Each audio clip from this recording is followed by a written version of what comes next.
नमस्कार दोस्तों। मैं आदित्य कुमार आज आपके लिए लाया हूँ क्लास 9 का फर्स्ट चैप्टर सोशल साइंस का पहला चैप्टर है फ्रांस की क्रांति। तो इस क्रांति के बारे में हम सब कुछ जानेंगे कि आखिरकार इस क्रांति क्यों हुई थी, किस लिए हुई थी, फ्रांस में क्या कंडीशन थे जिसकी वजह से यहाँ पर फ्रांस की क्रांति हुई, और इस क्रांति के बाद फ्रांस में क्या कंडीशन रही होगी, और उस टाइम फ्रांस में जब क्रांति हुई तो उस टाइम क्या कंडीशन रही है लोगों की। तो इसके बारे में हम जानेंगे। तो आइए जानते हैं इस कंडीशन के बारे में, क्रांति के बारे में। फ्रेंच रिवोल्यूशन, हम बात करेंगे फ्रेंच रिवोल्यूशन के बारे में। ठीक है, फ्रेंच रिवोल्यूशन, फ्रेंच रिवोल्यूशन है यानी कि फ्रांसीसी क्रांति होता है। क्रांति का मतलब पहले क्या होता है दोस्तों, आप लोग जान लीजिए क्रांति का मतलब क्या होता है। क्रांति का मतलब होता है चेंजेस या परिवर्तन, जो बहुत ही ज्यादा बदलाव हो उसे यहाँ पर क्रांति का मतलब हो जाएगा। बहुत बड़ा परिवर्तन जब हो जाए तो उसे क्या कहते हैं, क्रांति कहते हैं। और ये भाई बहुत ही बड़ी क्रांति थी, ठीक है, फ्रांस की क्रांति। अब हम आपको क्रांति के बारे में समझाएंगे, मेन टॉपिक। ठीक है, क्रांति के पहले की घटना, क्रांति जो 1789 में होती है, 1789 में ये आपकी फ्रांस की क्रांति होती है। ठीक है, 1789 में क्रांति होती है और ये नौ लगभग 9 सालों तक क्रांति चलती है, यानी कि 1799 ईस्वी तक। ठीक है, ये क्रांति आपकी 9 वर्षों तक चलती है। और अब हम बात करेंगे क्रांति की पहले की घटना। ठीक है, आखिरकार फ्रांस की कंडीशन क्या रही होगी 1789 से पहले। ठीक है, तो हम बात करने वाले हैं 1789। आखिरकार फ्रांस के पेरिस नगर में, पेरिस फ्रांस की राजधानी है, फ्रांस के पेरिस नगर में आतंक का माहौल छाया हुआ था। क्यों? क्योंकि भाई जनता बहुत ही स्थिति खराब थी, वहां की आर्थिक स्थिति, राजनैतिक स्थिति, बेरोजगारी, अशिक्षा, महंगाई, ये सब बहुत ही ज्यादा फैला हुआ था। ठीक है, तो हम बात कर रहे हैं 1774 की। क्रांति से 5 वर्ष पूर्व हम पहुंचते हैं फ्रांस में। ठीक है, फ्रांस में 1774 ईस्वी में आतंक का माहौल छाया हुआ था।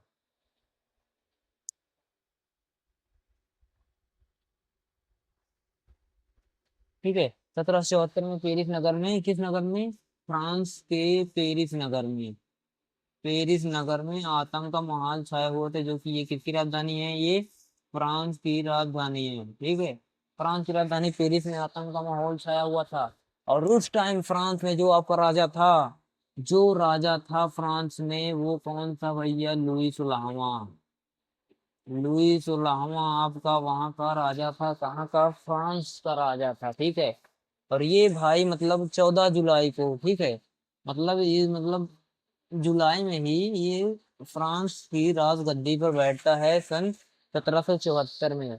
ये सब राजगद्दी पर बैठता है, उसके बाद इसके साथ एक बहुत ही खतरनाक घटना घट जाती है, जिसे कहते हैं आज के युग में शादियां विवाह करना। तो भाई 20 वर्ष की आयु में, ठीक है, 20 वर्ष की आयु में इनका विवाह किनसे होता है, इनका विवाह होता है ऑस्ट्रिया की राजकुमारी, ऑस्ट्रिया की राजकुमारी रानी एंटोनेट के साथ होता है। किसके साथ होता है, रानी एन एंटोनेट के साथ, रानी एंटोनेट के साथ इनका विवाह हो जाता है। ठीक है, और ये जो इनकी रानी रहती है, किसकी, लुई सलामों की रानी जो रहती है, ये इनका एक बहुत ही बड़ा बंगला रहता है, जिसे कहते हैं वर्साय का बंगला, या फिर वर्साय का किला। वर्साय के किले में भाई ये रानी अंतोनिया में तो रहती है।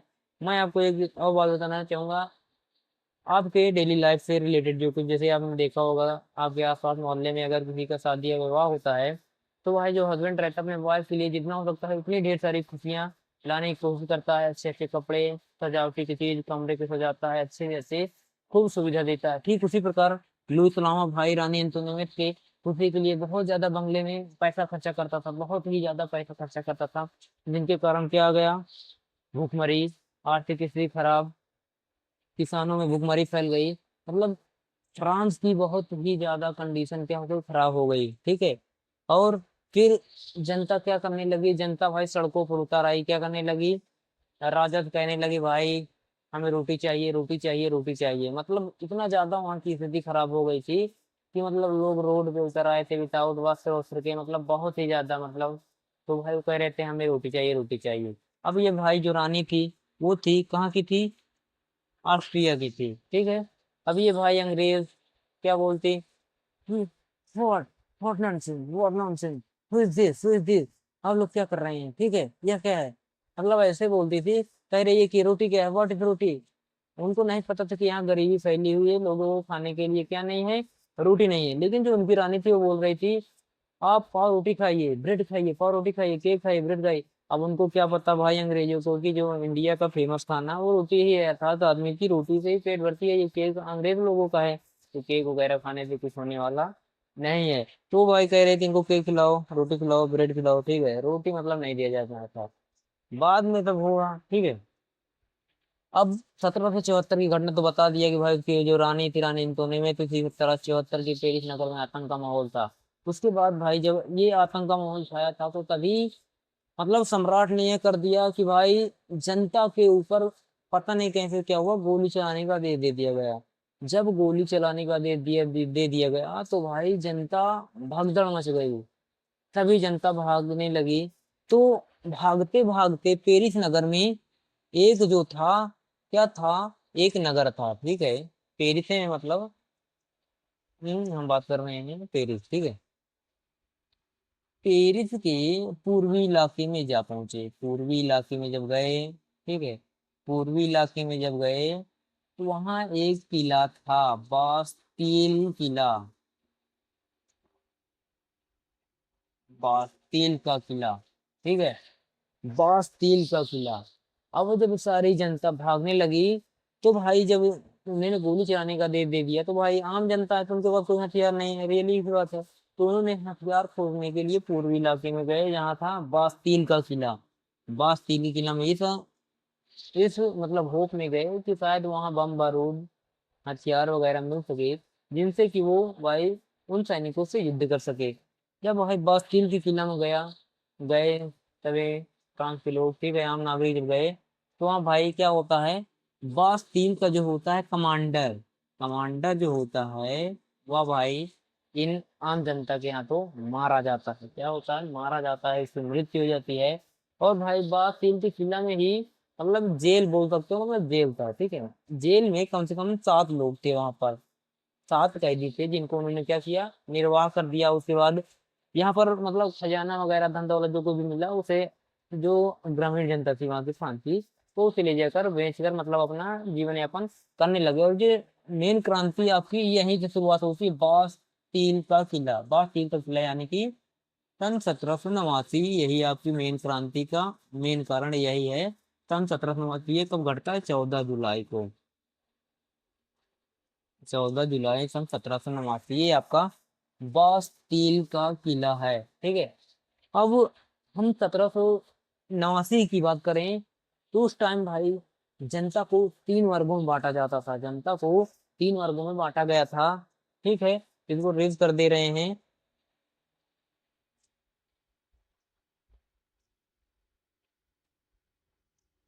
तो उस टाइम जनता को 3 वर्गों में बांटा गया था, स्टेट जिसे आप बोल सकते हैं, प्रथम स्टेट, ठीक है, ये देखिए प्रथम स्टेट और द्वितीय स्टेट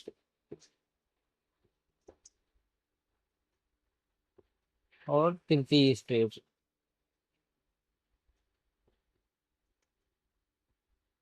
प्रथम स्टेट, द्वितीय स्टेट, प्रथम स्टेट में आता था आपका पादरी वर्ग, दूसरे में आपका आता था कुलीन वर्ग, ठीक है, तीसरे में व्यवसायी, व्यवसायी, व्यापारी, और जितने भी सरकारी नौकरी करते हैं, इंजीनियर, ठीक है, डॉक्टर, डिफेंस वगैरह, अर्थात इतनी सरकारी नौकरी वाले, वकील, अदालत वगैरह जो कुछ भी होता है, ठीक है। तो उस टाइम जो फ्रांस की कंडीशन थी, 3 वर्गों में बांटा गया था, ठीक है। पहला तो पादरी वर्ग, पादरी यानी कि उसे कहते हैं जो चर्च रहता है, अर्थात जो चर्च की रख रखाव करते हैं चर्च की, ठीक है, जो चर्च की रख रखाव करते हैं वो पादरी वर्ग कहलाता है।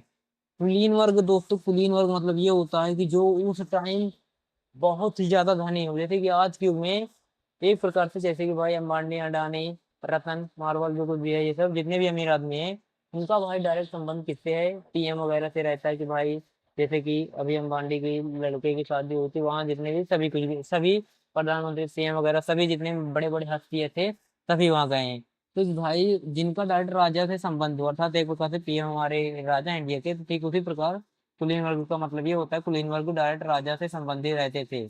इसलिए ये दो वर्गों पर, इन दोनों वर्गों पर कोई भी कर, कोई भी टैक्स नहीं लगता था। और जो मेन टैक्स रहता था वो तीसरे वर्ग यानी कि तृतीय स्टेट के लोगों को रहता था। अब जो आपका तृतीय स्टेट है, तृतीय स्टेट को भी तीन भागों में बांटा गया था। इसमें पहला तो ये हो गया है, दूसरा और तीसरा। दूसरे में आते थे किसान। कौन आते थे? किसान आते थे, जिनके पास थोड़ी बहुत क्या हो, भूमि हो, किसान आते थे। और छोटे मोटे क्या आते थे, व्यापारी आते थे, ठीक है। अब जो तृतीय स्टेट आता था, इसमें भूमिहीन किसान आते थे, भूमिहीन, ठीक है, मजदूर, मजदूर, ये सब आते थे। अब जो भाई टैक्स चुकाते थे, वो ये इसमें से मतलब ये तो कम चुकाते थे पहले वाले, लेकिन ये वाले आपके सबसे ज्यादा टैक्स ये चुकाते थे भाई, दूसरे और तीसरे वर्ग के लोग ये आपस में टैक्स चुकाते थे। अब भाई बताइए, किन लोगों के पास पैसा ये सब टैक्स नहीं चुका रहे हैं, और जिनके पास पैसा नहीं वो टैक्स नहीं चुका पा रहे हैं, तो बताइए वो अपना जिंदगी अपन कैसे कर पाएंगे, ठीक है। इसलिए वहाँ की स्थिति बहुत ही ज्यादा खराब हो गई, ठीक है। अब मतलब इसलिए खराब थी वहां की आर्थिक स्थिति, क्योंकि भाई फ्रांस कर्ज था, कर्जदार था। किसका? किसका था कर्जदार, ये हम बताते हैं। जो फ्रांस था ना, वो भाई अपने सहपाठी मित्र अमेरिका की मदद कर रहा था। क्यों? क्योंकि अमेरिका के कुछ उपनिवेश थे, 8, 10, 11, 12 जो कुछ भी थे, वो भाई किसके गुलाम थे, ब्रिटेन के गुलाम थे। ब्रिटेन अमेरिका पर कब्जा किए थे, कुछ 13, 14 उपनिवेश पर, मतलब पास के इलाकों पर कब्जा किए थे। तो भाई उनको छुटाने के लिए फ्रांस उनकी बहुत मदद की। तो उसके बाद मदद की तो भाई फ्रांस के ऊपर, फ्रांस के ऊपर जो था 10 लिब्रे, 10 लिब्रे क्या है भाई, फ्रांस की मुद्रा है, ठीक है। फ्रांस की मुद्रा है 10 लिब्रे। इतने का क्या हो गया था, कर्जदार हो गया था सरकार का, ठीक है। इतना मतलब इतना ज्यादा कर्जदार हो गया, जिनके कारण वहां की स्थिति खराब हो गई, ठीक है, वहां की स्थिति खराब हो गई थी। उसके बाद जब भाई स्थिति खराब होगी तो क्या होगी, आर्थिक स्थिति उनकी खराब हो गई थी, ठीक है। आर्थिक स्थिति खराब, ठीक है। राजनैतिक, भूखमरी, ठीक है, बेरोजगारी, बेरोजगारी, ऐसे मामले सामने आने लगे। कहाँ पर? फ्रांस में ऐसे मामले सामने आने लगे, ठीक है। तो भाई जो अभी हमने आपको तीसरा वर्ग बताया था, मजदूर लोग, मजदूर, ठीक है, किसान, ये जो लोग थे, यही आगे चलकर क्या कहना चाहने लगे कि भाई हमको क्या करना है, परिवर्तन लाना है। ये मतलब आगे चलकर जब इनका माइंड सेटअप थोड़ा बढ़िया हो, नहीं भाई हमको गुलाम नहीं रहना, हम कुछ करना है, कुछ जुनून उनके अंदर आया। तो भाई जब ये आने लगे तो ये मध्यम वर्ग में आने लगे, ये जो आने आ रहे थे सभी किसान वगैरह, ये मध्यम वर्ग में आने लगे, मध्यम वर्ग में आ गए, ठीक है। ये मतलब परिवर्तन ला रहे थे कि भाई क्या होना चाहिए, स्वतंत्रता होनी चाहिए, बंधुत्व होना चाहिए, और लोग तंत्र होनी चाहिए, ठीक है। क्या क्या होना चाहिए? उन्होंने कहा कि भाई तीन चीज होना चाहिए। क्या होनी चाहिए? पहला तो स्वतंत्रता, ठीक है। दूसरा समानता, तीसरा बंधुत्व। अब भाई इनका मतलब क्या होता है? स्वतंत्रता का मतलब होता है कि भाई पूर्ण रूप से आजादी, मतलब हम किसी के अंडर काम नहीं करेंगे, गुलामी नहीं करेंगे, ठीक है। क्या वो क्या कहलाता है? आपका स्वतंत्रता कहलाता है। 1 मिनट रुकिए।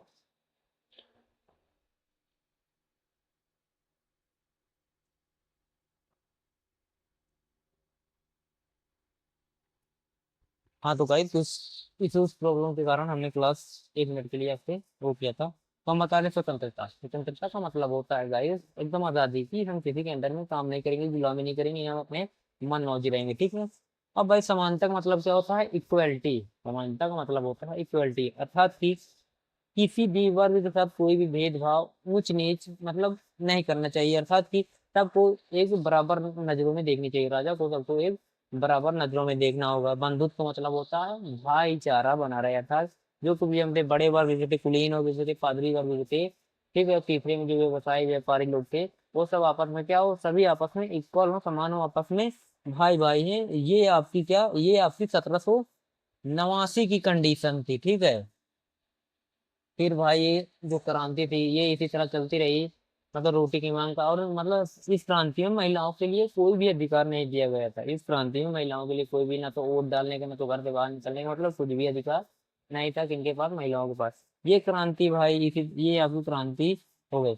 तो भाई जो हम बताए थे 14 जुलाई, 14 जुलाई 1789, ये आपकी क्रांति का मुख्य उद्देश्य यहाँ से होता है, जो कि यहाँ पे क्या हुआ था 14 जुलाई 1789, फिर से बता दे रहे हैं, बास्तील का किला मेन क्रांति का कारण यही है, ठीक है।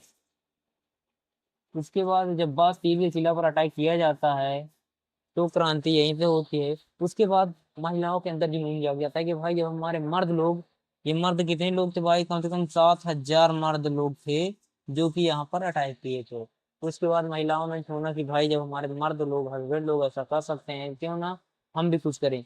उसके बाद महिलाएं भी कहते हैं चलिए हम लोग भी कुछ आक्रमण वगैरह करते हैं। तो भाई जितनी भी महिलाएं थी, 300 400 500 फिर 1000 वगैरह थी, वो कहाँ जाती हैं, वर्साय में जाती हैं। वर्साय महल भाई, ये बहुत ही वही महल गाइस जहां पर लूई सुलामा की बीबी रहती थी, कौन, रानी एंटोनिनेट, ठीक है।